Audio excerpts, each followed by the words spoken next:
Flex nasiona Mr. Flex Chicho ukavaona vanotokusekerera zviso zvavo meno avo ari pachena ototi wawana hama dzekuchemera dzimweni dzenguva zvichinge zvakuomera unongoti muri shamwari dzangu sei imi mutindisiya njipinda mudoni munzi hama dzangu pandinofa ndimimo manya kumapoto shamwari dzangu seiko muchindisiya njipinda mudoni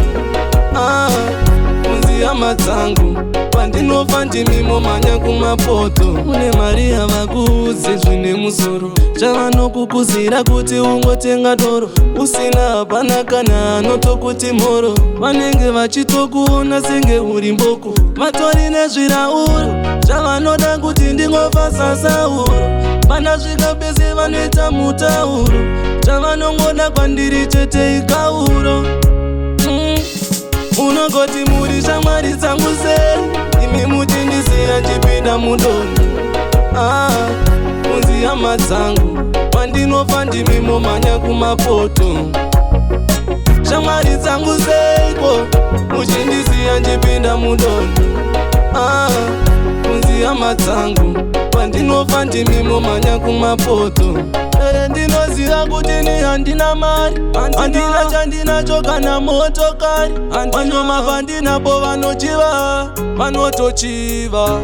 kuda kutosiya ndavaona vanotokusekerera zviso zvavo meno avo ari pachena ototi wawana hama dzekuchemera dzimweni dzenguva zvichinge zvakuomera unongoti muri shamwari dzangu sei imi mutindisiya njipinda mudoni munzi hama dzangu pandinofa ndimimo manya kumapoto shamwari dzangu seiko muchindisiya njipinda mudoni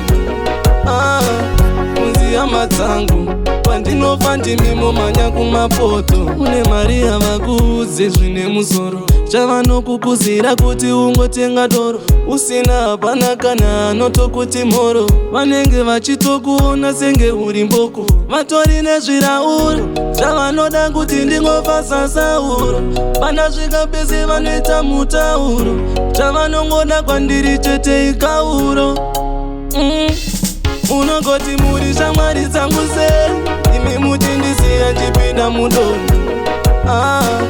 munzi hama dzangu pandinofa ndimimo manya kumapoto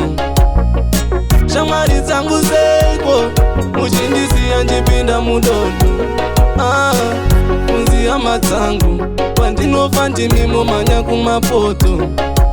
Talent.